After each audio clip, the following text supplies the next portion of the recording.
Hello, I'm Peter Parsons, your town supervisor, and I'm here to give you an update on what's happened at the townhouse so far in 2014. Probably we should begin with the key part of my job, which is looking after the money. The town is doing reasonably well. Our reserves in our general fund have gone from a negative figure of 655,000 in 2009 to a positive figure of 1,048,000 at the end of 2013. That is a very significant improvement. S&P came back into the town this year, took another look at our finances, and restored the town's bond rating to its pre-financial crisis level, AA- with a stable outlook. In my mind, that gives the town a grade of better but not yet good enough. Our fund balance needs to increase by a further 50%. It needs to be at least 1.5 million to begin to satisfy the New York State Comptroller. I would like to get our bond rating back up to parity with the towns around us, such as Bedford and North Salem. Once we've done that, then we can consider that we've got the town on a good financial footing again moving forward. The biggest single thing this town has is its infrastructure. And the biggest thing in our infrastructure is our roads. New York State Department of Transportation has just announced plans to repave Route 138. They're going to do it this fall, and they're going to do it at night in case there are commuters who are wondering how the heck they're going to get to Golden's Bridge Station while they're doing it.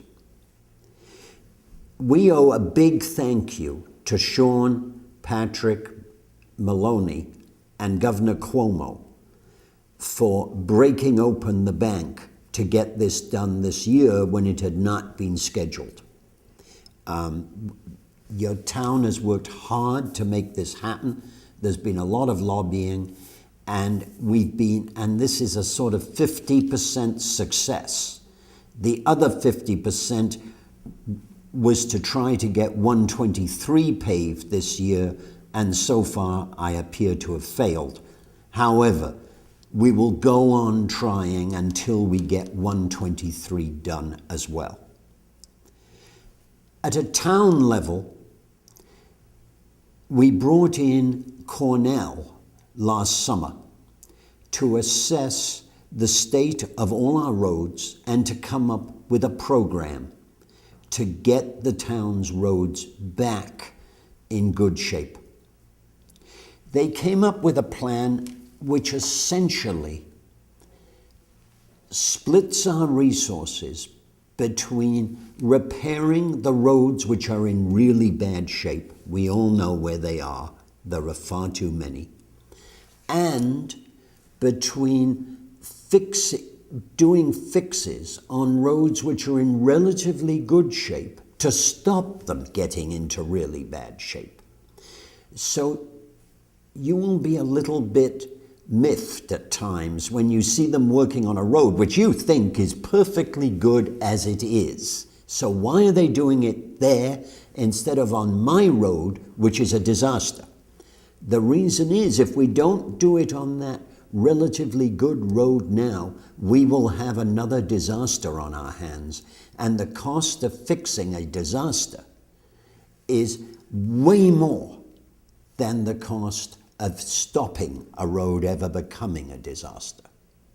So so the town board welcomed this study, which allocates money over a period of roughly 15 years and gives us a plan for each of those years. And this year, we're going to begin. We're going to complete the year one program, and we're going to put about $450,000 into that program this year. That money comes partially from your tax money, partially from the state, and partially by us going out and taking advantage of the really good interest rates which are available right now to borrow the funds necessary to keep us on track. The work has actually begun on that already.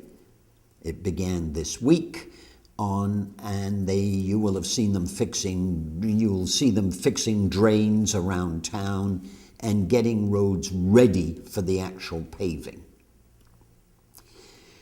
The other part of roads is drainage. We have got 6 significant areas around town which need very real drainage work. We're planning to fix 2 of them this year, 1 of them next year, and on 3 of them we've been working hard on getting grants to use outside money. At the moment, it looks as though we're going to be successful in getting that money, so quite honestly, we have to delay our work until we have a firm answer on that. Because if we begin work, we will never get the money because they don't pay for work that's already been done. Anyway, we're trying to fix the town's most obvious drainage problems. Let's go to town buildings. The most obvious thing we've done is to renovate On a True Farm, to get it right back in shape, totally handicap accessible. I hope most of you will have taken a look at it by now and seen how great it looks. I hope that perhaps you have gone and seen the exhibit which was put on by the town historian, or alternatively, that you will take an opportunity to go and see the art show which is on right now. We plan to have a significant schedule of events in the downstairs at Onatru, and all of you are welcome to rent it for private parties, bar mitzvahs, weddings, whatever, just to have fun, a block party, whatever you like. Please feel free to rent it. It's a beautiful facility. Right here in the room we're sitting at the townhouse, which is the main meeting room, the downstairs meeting room, this room has been totally redone thanks to an Eagle Scout project by Liam Hafter. And the town can now be proud to hold its meetings in this location, instead of feeling it needed to apologize for its somewhat shabby state. We've now got something which, quite honestly, is pleasant to come and sit in. Let's go on to another part of town government, which is about emergencies. Unfortunately, violent weather events seem to be all too common. The first thing we've done to improve the way we handle these events is that together with Pound Ridge, we are the 2 towns in Westchester who have been accepted for a test of a very much improved communications program with NYSEG. We believe that if we'd had this plan, this communication system in place during Sandy, we would have shortened by at least 2 days the length of the power outage. Is that a total answer? No, but 2 days less is good. And my thanks to NYSEG for coming up with this plan, and we've trained the firehouses and our staff in the townhouse to take advantage of it, and I hope we never have to use it, but being realistic, at some stage we're going to have another Sandy, and we're going to need to be able to implement this. Police Chief Secret has also improved our emergency management situation by obtaining from military surplus 3 generators and a Humvee. The generators will help us maintain, to keep the town offices open during emergency and functioning. That's important because although the offices, maybe you don't want to go and visit Parks and Rec to register for tennis during a hurricane, it is important that Parks and Rec is operational because during a hurricane, they become a major resource for all our senior citizens. The townhouse becomes the major communications point. We need all these buildings to be functioning as quickly and as smoothly as possible throughout these weather events. The Humvee is simply so that emergency services can get around town almost regardless of conditions on the roads. So whereas we had a situation, I think in Irene, where we were having problems getting any ambulance to Golden's Bridge or getting any other vehicle to Golden's Bridge, we now have access via that. The Humvee is also a good way of handling emergencies in the preserves. While we're on police, we have done quite a lot to improve our policing over the last year. I think probably the single biggest thing we have done to help ourselves is to give the old police station to the New York State Police. Now you might well ask, why would we want to give them it? Because as a result of that, we have got 8 troopers based in the town. Now, they're not all on duty at the same time, but it does mean that there is a constant traffic of state troopers through this town to begin their shifts, to finish their shifts, as well as patrol the town. And I have to believe that is a significant advantage for us all in providing a far more visible police presence.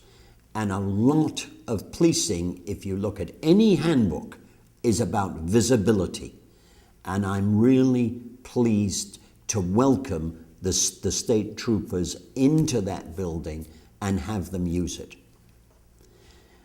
In addition, we have brought on board 3 full-time policemen who know this town, who were brought up here, who know it well, and can find their way around with absolutely no problem. One of them works full-time at the schools, and 2 of them are on patrol.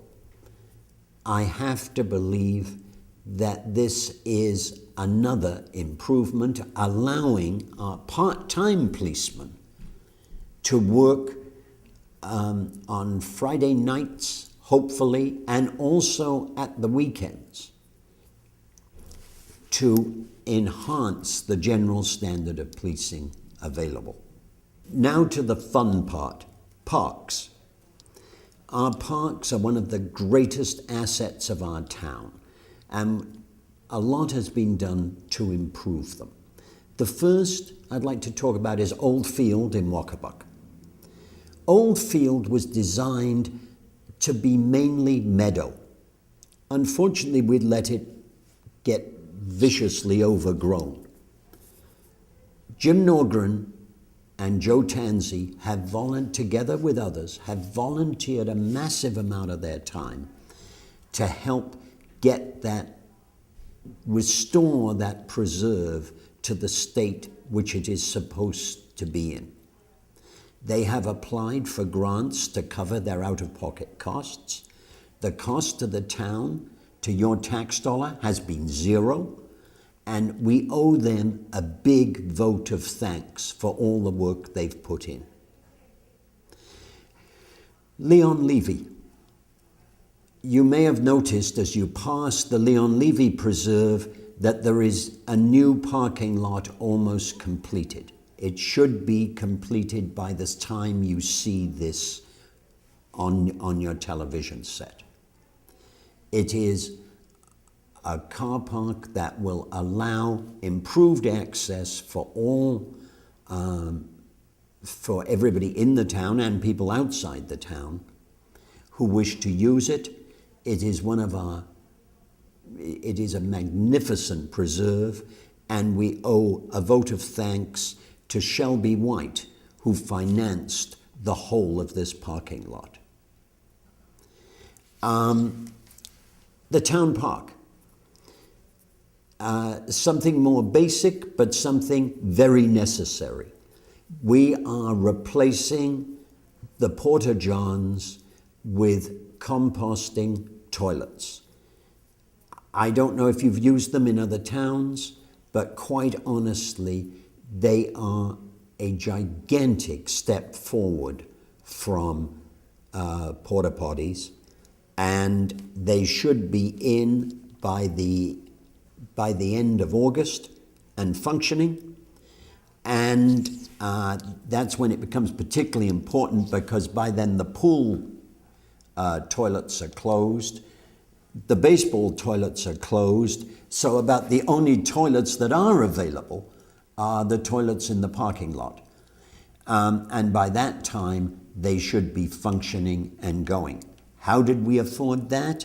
We used the rent which Verizon pays for their cell tower in the park, which goes into a fund which is restricted to capital improvements in the parks. So we have moved forward in 3 of our parks very significantly at no cost to the taxpayer. Have a great summer, and together let's work to make Lewisboro an even better community in which to live.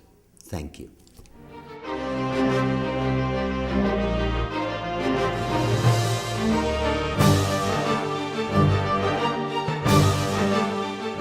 You're watching Lewisboro Community Television, Channel 20.